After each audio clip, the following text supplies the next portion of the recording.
This is Tamara from shelfaddiction.com, and welcome to another special live episode.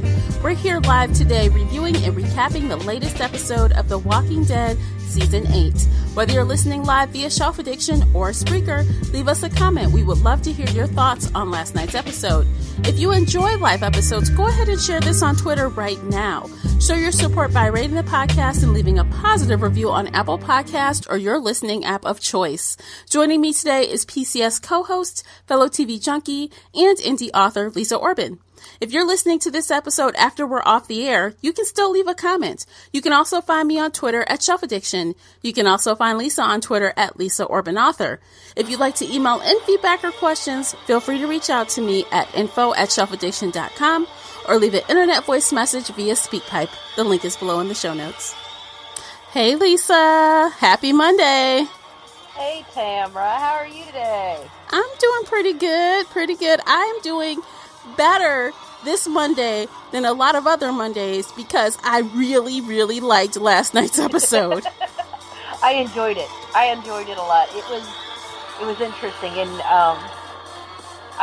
we should just probably get to it. Yeah, for sure. Okay, there's so much to cover. Like, exactly. Where should we like start from the beginning, or what do you want to do? Well, I do want to talk, okay, and we're kind of jumping into the middle now. Okay, so we all know that Rick, spoilers everyone, we all know that Rick, rammed down Negan and he's got him trapped in this building and they're doing their whole cat and mouse thing. But I loved Negan's demeanor change as soon as Rick said, take care of us like you took care of Jadis's people. Oh, what do you mean? They're all dead. Oh, Simon is so busted. That's what I'm like. Oh, gigs up, Simon. I know. And but there was a complete change over Negan. And it didn't last for a long time, but you could just see this whole crumbling of him for just that brief moment as he processed what Rick had to say. As he had been berating Rick. Why didn't you just let me save you? I was saving all these people. They were living good. I do right by my people. No one dies. Mm-hmm. And then to find out that is not what is happening. Yeah. And, so I really like that moment right there between the two of them. And then when Rick set Lucille on fire. Oh my gosh, it is so crazy. When he took that bat and Negan is like, don't you touch her. I'm like, he acted like he had stole his girlfriend. I'm like, he is so crazy over this bat. I'm like, oh my gosh. It's his talisman, his lucky foot.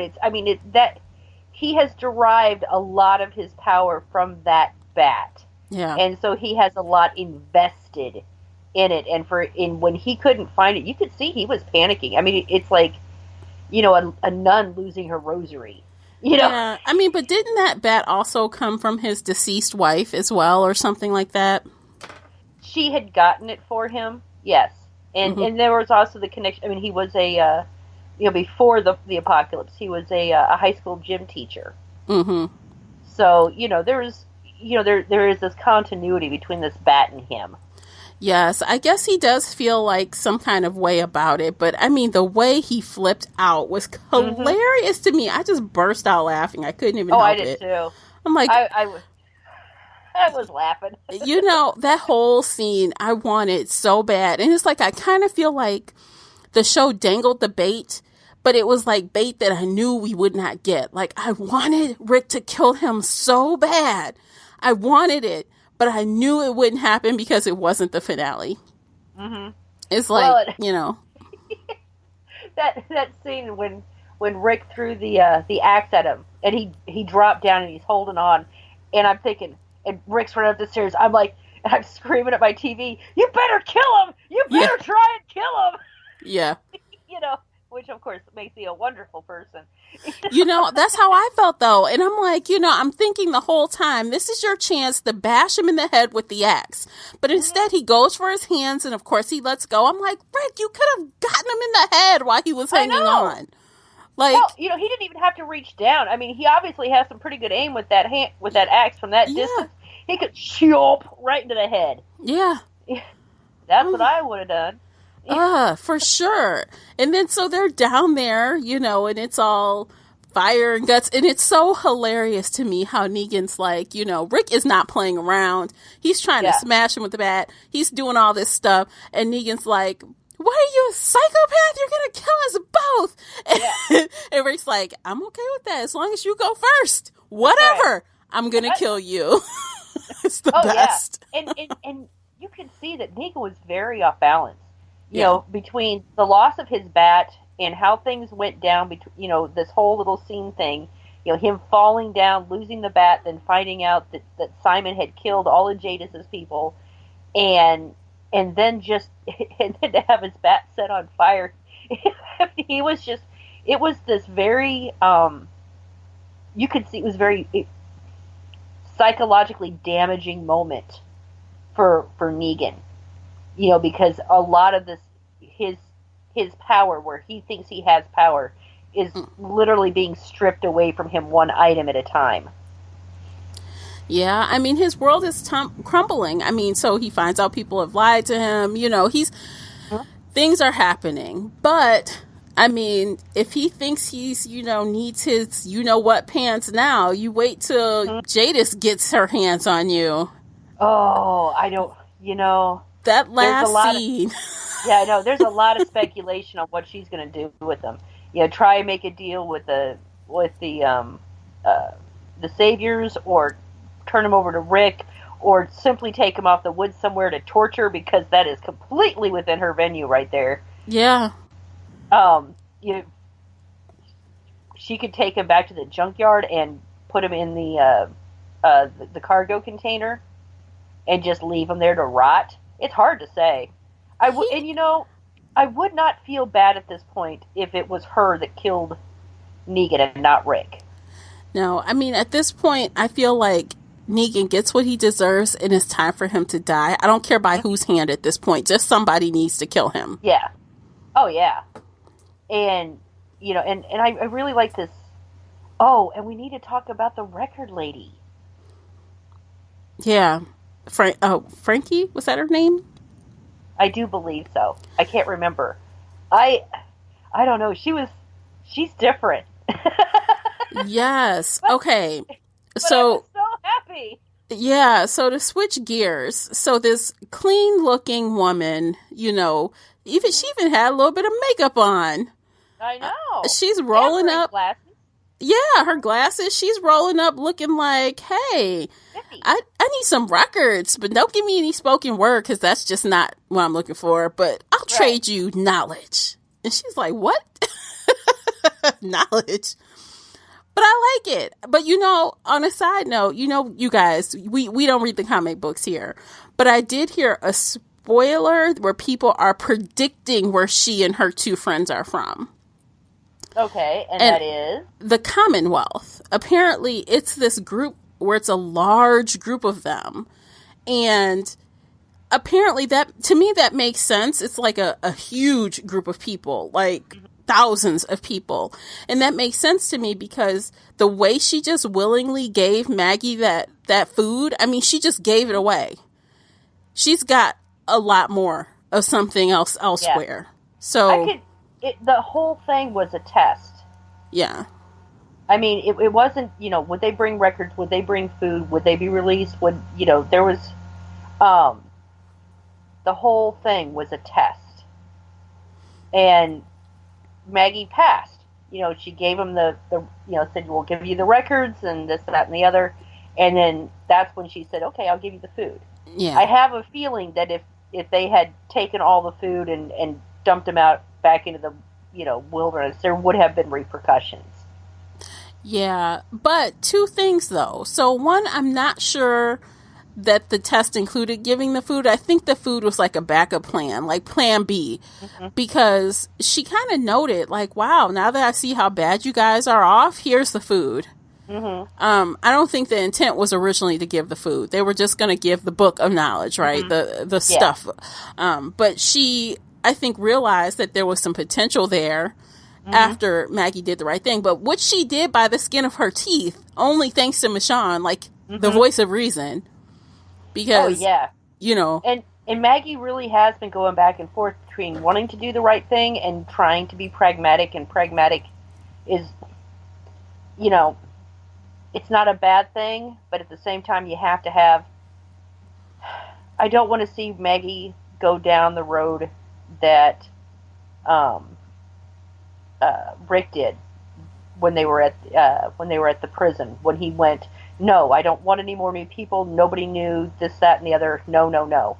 I don't want to see Maggie do that. Yeah.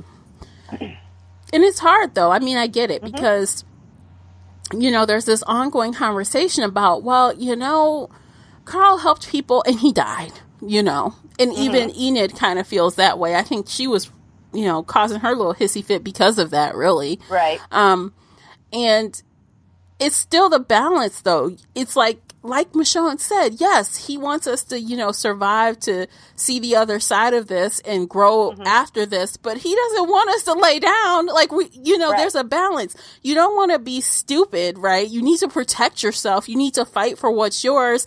But you also, you know, like this show has pointed out to us throughout the whole season, you don't want to be homicidal and just kill everyone. Right. You know, there has to be more. And there, you know, it's okay to defend yourself, but it's another thing to go out looking for a fight. And, you know, they kind of got rolling into this because they ended up looking for a fight way back in whatever season when they first met with Hilltop and found out about the satellite people. Oh, we'll just take them all out. You know, instead of reconning and really finding out what was going on and everything else. I mean, that's what got them into it. They took the fight to somebody else. Yeah. And that's not to say that the Saviors would not have shown up at Alexandria, but at least they would have been prepared if they had known. Yeah. But, you know, in this case, Frankie and the girls did come to her. They didn't seek her out. Right. And also, you know, just to kind of skip to next episode, I see that, you know, Maggie is still, you know, she still will kill some people. And I'm okay with that. I'm okay with that. Too. I'm like, yeah, girl, you have to threaten these people so they don't come in here and slice and dice you with bloody guts. So. Oh, yeah. I'll tell you what, though, when I saw when Maggie was handed that book and I heard what was inside it, I was giggling. I'm like, oh my God, finally, thank God someone thought. You know, medieval history. And I think that's what she is. I think she's a history teacher. Yeah, I think that's what that woman was. She's either was an engineer or she's a history teacher. Yeah. But she used to be a professor of some kind. You can just tell. And she must have like a photographic memory as well. Like something about, you know, how she talked about all that stuff was in her head. So, I mean, and to be so detailed to make a book, you know, she's got to have one of those minds. And she, you know, of course, they tried to make her look really smart and studious. So, definitely. And this book is called The Key. The Key, I guess they've been calling it, as the name of the episode is.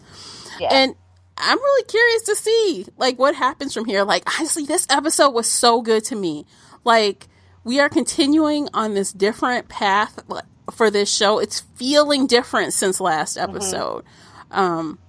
They're really changing some things in a noticeable way, in a good way, in my opinion. Like, not where it feels like it's a different show, but just enough that you can tell that they're nudging the, you know, the way they're recording it, the way it's written, and the plot. They're starting to kind of, they know they're going to have to deal with this immediate threat, but they're starting to look beyond, and in various ways they're kind of all looking at Carl's dream for them, you know, of building a new life and people living together and the garden and the music and all those things. And everyone's kind of starting to not so much embrace what he has said as much as they're tired. They're tired of fighting. They want to build. They want a community. They want some security. And you can't blame them because they have been at war for a very long time. Yeah, you can't blame them. But with that said, I still feel that this, you know, once Negan is taken care of one way or the other, whichever way they decide to go with it, once that's done, there's more. They might have a short reprieve, but this is not a happily ever after, not for a long time. So But it's good to keep the feeling there so that they don't turn into psychopaths. Yeah. Well, and I mean, and there's also that feeling of, now that they have the book, I know Maggie, she's not just going to keep it there in Hilltop. They're going to use it to reset up, the kingdom. She'll take it as a peace offering. I'll bet you to Oceanside. Yeah, we took your guns, but hey, here's a windmill. Yeah. Can start, you can start generating your own, and so they can actually start building a viable community among all of them, and be able to even bring in more people and feed more people, and not be dependent as much on scavenging if they can start doing these things on their own and growing things on their own. I think at this point, though, if she's going to use that book right now with other groups, it's going to be as a negotiating factor. Like, hey, we need your help. I'm going to help you do this. We're going to trade. I can't see her at this point. It's not over. The finish line is more than a few steps away. So I can't see her saying, oh, here you go, Oceanside. Never mind, all the trouble you've been for us. Like I said, I mean, it's not right now because they obviously can't rebuild while they're at war. But when they go to rebuild, the kingdom, they will have this book. When they go to rebuild Alexandria, they will have this book. And I think they will make reparations to the Oceanside people because they did take their guns and they shot their leader. So Enid did do that, but I don't know. But I think as a form of reparations as trying to give them the peace offering, I think she'll give them something from that that'll be useful from that book from them for them. Or maybe not, because I mean, if this new group comes in, who knows? They could be like, screw Oceanside. We don't have time for them. Like, they are so anti. I mean, they've already threatened, like, unless somehow, some way, old boy, talks them into, he stayed behind still. We haven't seen him again. Maybe if something changes there, then yeah. But I mean, as of right now, I mean, they've got so much on their plate. New people coming into the mix, which I love, by the way. I really love that we have some new people to see, even though I'm not sure if we'll see them for, again, the rest of the season. Who knows? Right.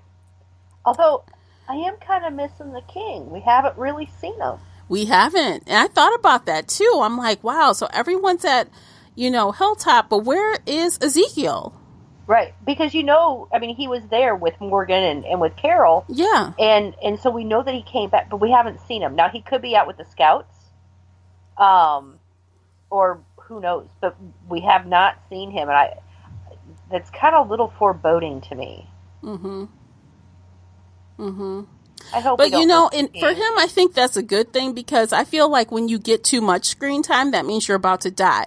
And by that, I feel like Simon is about to die. Like, going into this next episode, this was heavy Simon this episode, and the next episode will be as well, because he's trying to, take his people and, slice and dice the people at Hilltop.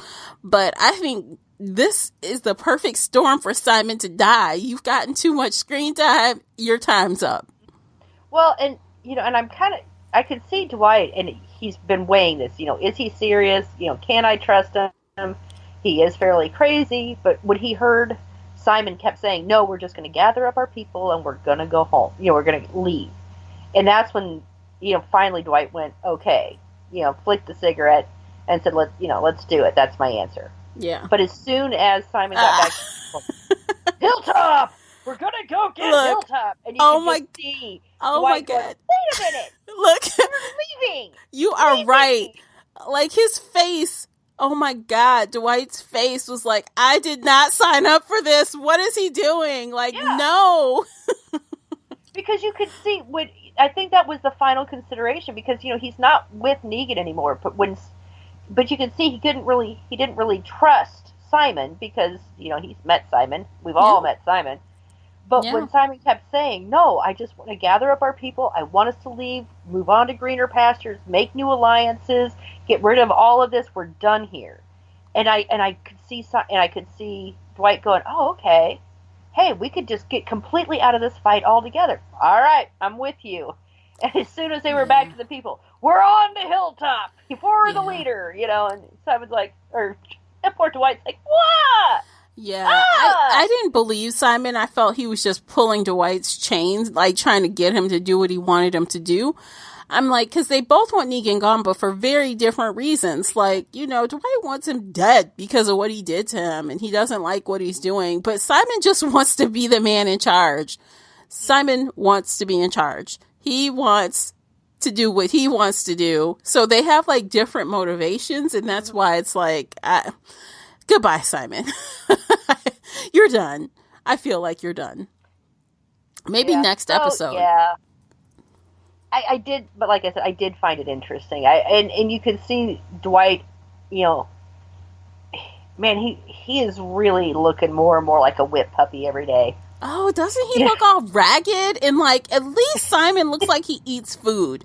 Dwight looks like a ragged, straggling puppy. Like, dude, he looks like he can't even lift a weapon. I know.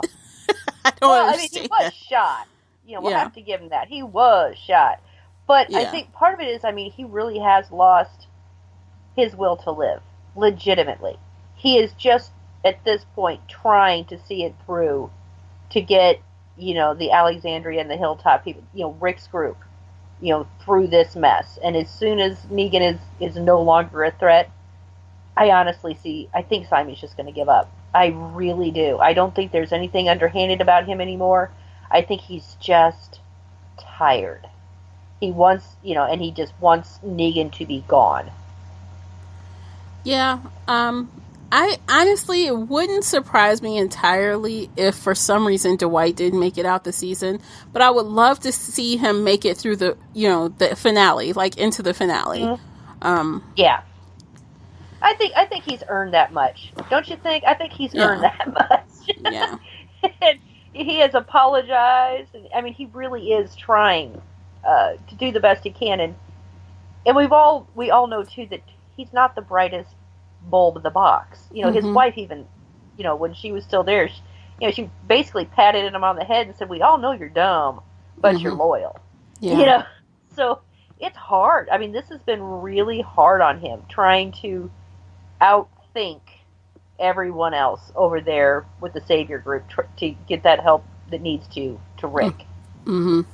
So, he's given it his all, because this is not coming easy to him. He's not a bright boy.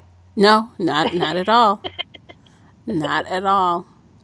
Oh, I just figured I was calling that lady the wrong name. I think I said her name was Frankie, but it's Georgie. I knew it was a man's name with an IE on the end. It's Georgie. I'm like, that didn't sound right. I feel like I was saying it wrong.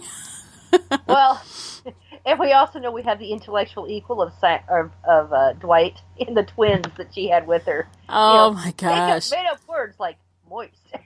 Moist. I'm like, moist? I'm like, what? Everyone else had these made up words, and she was just like, and moist. Yeah. I'm like, okay. It was a nice moment there. Everyone, both sides stopped and just looked at her. Seriously? Yeah. And she's just looking back like, yeah. That's awesome. Moment of solidarity between the two groups. Yeah. I like where this is going. I really do.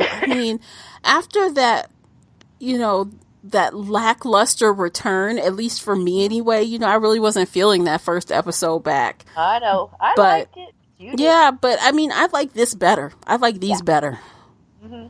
Well, and again, we're kind of moving around to the different groups, and it's not staying on one particular person or one particular subject. We're doing a lot of, round robins here. So I like it. Mm-hmm. Mm-hmm. Definitely, it breaks it up, and it keeps things moving forward. I really like the way it's going, and I hope they keep it up. And I think they will for the remaining of the season. I don't want to get too excited and, knock on wood and all of that, but I think it could be really, really good I think it could finish strong, but do not play us, The Walking Dead. Do not play me. You better do something serious with Negan. I'm not playing around. That's right. Hit him in the head with a baseball bat. Let's be done with this. Yes. But I did also, that moment between Daryl and Rick, the apology moment between the two of them, I liked that scene, because there wasn't a whole lot of words, Mm-hmm. but, Daryl he's like, yeah, it wasn't right of me, but I just wanted it done, and Rick's like, I understand, and I was just trying to follow the plan, The plan that we don't really know still. Right. Nobody knows what the plan was. Yeah. But yeah, I mean, there was, and it's good because there wasn't any, when they both turned and walked away, there wasn't any animosity between the two of them. No bro hug, though. No bro hug. No, but I don't think Rick is in that place right now. He's still, and he even admits, he's like, Daryl's like, well, how are you okay? And he's like, yeah. He's like, well, I will be. Yeah. He's acknowledging I'm not okay right now, but I can be. Yeah. In the future. And that's good. So, I also noticed, even with that scene, it was needed between the two of them. But I feel like that was the most amount of words that he's spoken in, like, the whole season. Yeah. I feel like he has not had many lines. Not since he was taken by Negan. Yeah. He really hasn't said a whole lot. No. And he wasn't a talkative character to begin with, but since his capture by Negan, he's been pretty reluctant to speak, period. Mm-hmm. He's got the Aunt Jenny look down when he looks at you and you're in trouble. Uh-oh. Yeah. But really, other than that, he is literally a man of few words, and always has been, but it's fewer now since he was captured. Yeah. And tortured by Negan. And I think that scene was also maybe telling us that maybe Daryl's starting to get out of the bad place he was in, because a lot of Daryl's actions stem from the fact that he was in a very bad place from what Negan did to him. I mean, and he wanted revenge, and he was just this side of a caged animal. That might have even been the caged animal from his actions. Yeah. But I think with the destruction of Alexandria and everything that went so south, and Carl dying and everything else, I think it was kind of a cold splash of water that Daryl needed as well. Mm-hmm. To pull him out of that really dark place that he has been in this entire season. Mm-hmm. Yeah.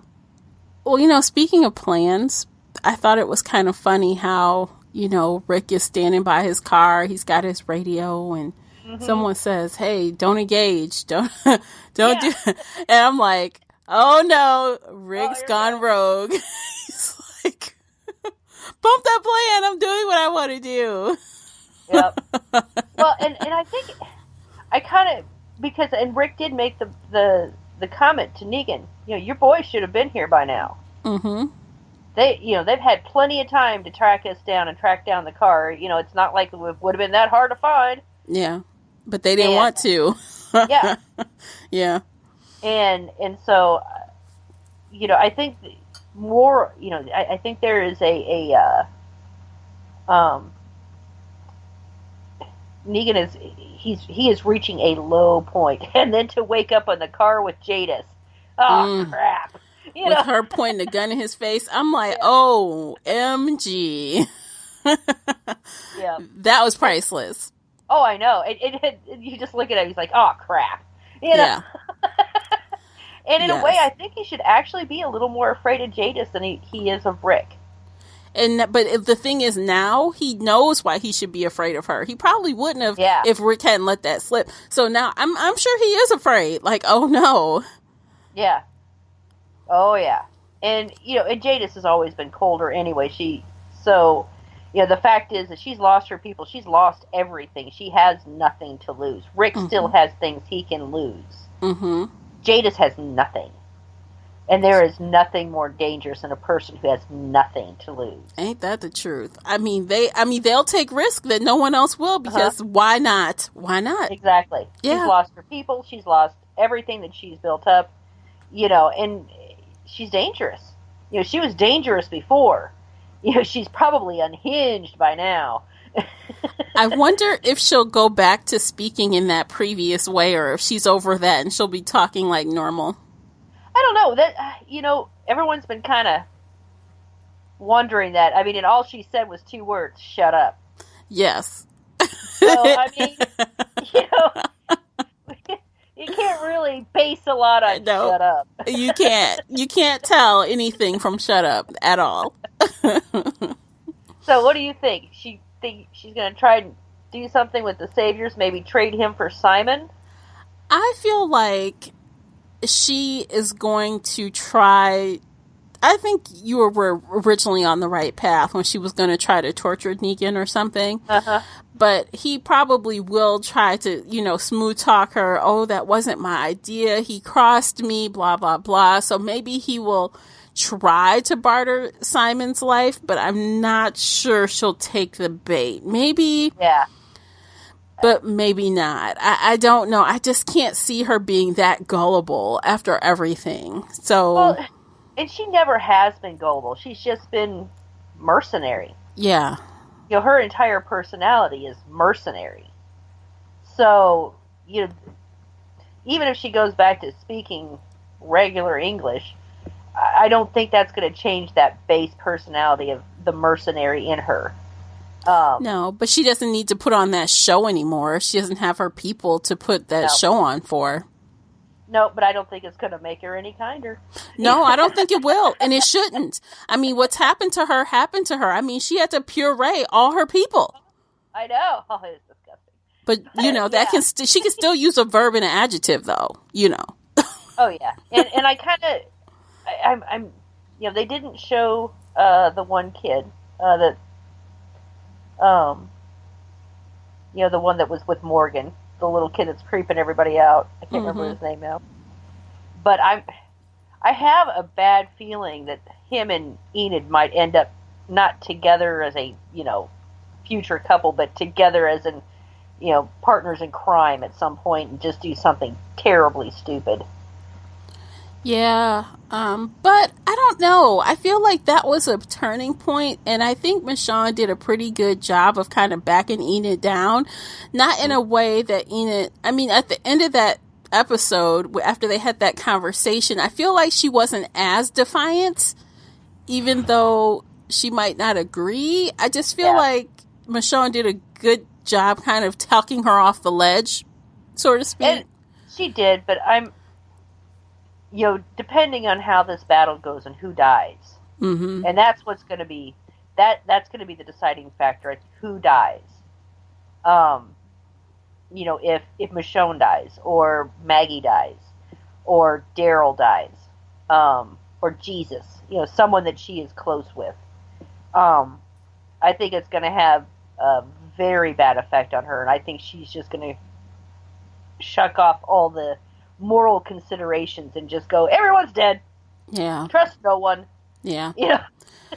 So what I want to know is, do you think that it will come to the point where Maggie actually has to kill all 38 people or 36 people, however many it was? 38, and I don't think so. Yeah.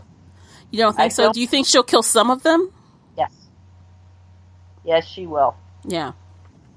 I hope so, and the reason why I say I hope so, not because I'm just waiting for her to be trigger happy, but I feel like she needs to deliver. I feel like you don't say something like that and don't deliver, because then you're just made a fool of, and they'll know they can always get you because you won't actually do anything. And being that today, yesterday's episode rather, we saw that, she does have that glimmer of hope back. I just don't want her to just be stupid with it, Don't be stupid. Like, And I have a feeling that as soon as this, her little conversation when she's done with the Saviors on the walkies that we saw on the sneak peek for next week. Yeah. I think she's going to march one of those Saviors up to the top of the wall and shoot him and dump him over to the other side. Shoot him in the head, dump him down. That would be hilarious. Oh, in a good way. Like, there you go, Simon. The one blonde guy, the one with the long blonde hair, the real, dickish guy. I can't remember his name. Yeah, but I don't know. I hope it's not the nice one with the short surfer hair. You mean the pretty one? I feel like they're Yeah. going to save him for something. He's not going to die. They're going to save him for something. Maybe it's going to be her next love interest or something. Who knows? But they're going to keep him around for, there's a reason why he kind of had the spotlight for a minute. Mm-hmm. So yeah. Yeah. But, and I don't think it's going to be Gregory that she's going to have up on the wall, because neither side cares about him. He's worthless. He is so Gregory.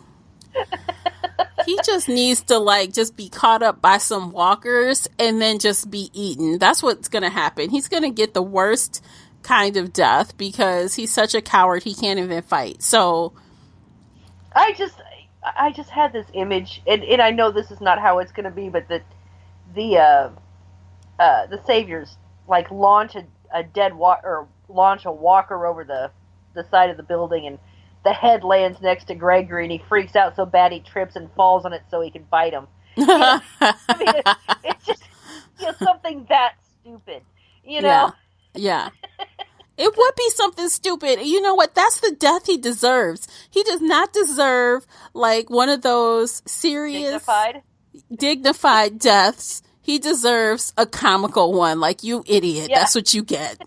Where he slips, trips over his own feet and lands on a walker head and it bites him before it crushes the skull. Yeah, something like that. I mean, he is a guy that would push a woman in front of him not to get bit. So a pregnant woman. A pregnant woman, yes. He has no morals. He has no standards. He is a slimy person. Yeah, he is. He's pretty bad. So, yeah. Wow. Is there anything else you think we should cover about this episode before we wrap things up? I think we've covered just about everything. I mean, it was fast. There's just a couple of main points going on. And the important ones were, between Rick and Daryl, and then Rick and Negan, and then the meeting with Georgie, and that turning point there, kind of for Maggie too. Mm-hmm. Those were the important things, I think, and we've covered all of them. So I think we're good. Yeah. And of course, Simon and poor Daryl, or not Daryl, but Dwight. Dwight, yeah. I actually, even though Dwight is not a good person, I actually feel bad for him, right now. I kind of want him to have, maybe, and they brought up, I feel like at the very beginning, wasn't he looking at his wife's wedding ring or something? Mm-hmm. I feel like maybe they'll throw him a bone. Maybe he'll see his wife before he dies, or a vision of her, or something. They keep bringing her up in some kind of way, so maybe. I mean, and we really have kind of, as we've learned more about him, I mean, he has not done good things. And he has done some really awful things. But it really comes down to he's not bright, and he thought he was doing what he needed to do to protect his wife. Mm-hmm. And he loved her. And he would have done anything she said. And I'm pretty sure that she is the one that told him, we need to go back to Negan, we need to steal Daryl's bike, and has put him back in this thing. And I don't think he was an inherently bad person. He's just kind of dumb, and he's a follower. Yeah. And he is a kicked puppy, from beginning to end. So I feel bad for him. I felt bad for him for a while. I didn't like him, but I still kind of felt bad for him because he's not there because he's an inherently bad person. Mm-hmm. So, unlike Simon, I'm pretty sure Simon, even before the apocalypse, was not a nice person. Yeah. But you know what, though? Dwight did do some really bad things, though. He really did. He did. Then again, so was Rick's group.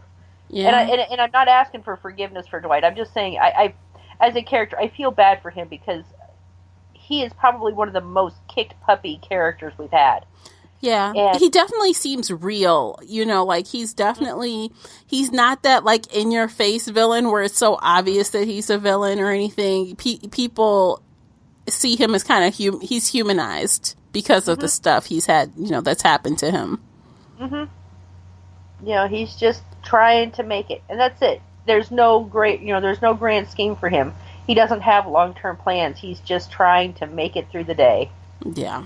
And honestly, I think if he had been found by Rick's group first, I think he would have, if him and his wife and his wife's sister, the one that died a while couple seasons back, if they had found Rick's group first, I think it would have made. Well, if you remember, they could have been with Rick's group, but they were shady, and they did that. Didn't they turn on Daryl or something when he was trying to help them? Yeah, they did. But I honestly think it was fear because they kept, they told Daryl, "We're sorry, but Negan will find us." Yeah. And and that was their big fear. They were willing to run to save the girl's life, but now that she is dead, their own demise was taking precedence. And, well, just like last, the other show we were talking about, this world is about choices. You make a choice. It might be a good one. It might be a bad one, but you've got to deal with the repercussions of it. So, and I'm not even saying at that moment, but if they had met with with Rick's group before they had ever met the Saviors, I think Daryl would have, turned out, or Dwight would have turned out a lot more like Daryl, because if you remember at the beginning, Daryl was not a great person. No, because he had his dreadful brother trying to twist his arm, and Dwight had his wife. Yeah. So Dwight and Daryl are the same person given different choices, because they have both started out essentially in the same place. Mm-hmm. So I kind of think that's why I feel I have a bit more empathy for Dwight than I've had for a lot of the other bad guys. It's because you can see he is Daryl without being given a chance to be a good guy. Mm-hmm. Mm-hmm. Yeah. So. Oh, all right. We are done. We're done. If you're listening right now to the sounds of our voices, let us know what you thought about Sunday's episode of The Walking Dead. And, do you kind of agree with Lisa on all the points she made about Dwight and stuff? I would love to know. Tell us. Yeah, me too. Yeah, absolutely. So until next time, we will see you guys again on Sunday, this upcoming Sunday. And if you're only here for The Walking Dead, we'll see you on Monday. And thanks for spending the time and downloading and all that fun stuff. And we'll catch you guys next weekend. Take care, everyone. Bye-bye. If you enjoyed today's The Walking Dead special live episode and you would like to show your support, there are a few things you can do. Head on over to Apple Podcasts and leave a positive 5-star review. You can follow both myself and Lisa on Twitter. Please follow the Shelf Addiction Podcast on Spreaker, the only place where you can listen live and get broadcast notifications so that you never miss a live episode. Most importantly, you can share this podcast with friends and family that enjoy The Walking Dead. Thank you for listening, and until next time, happy viewing.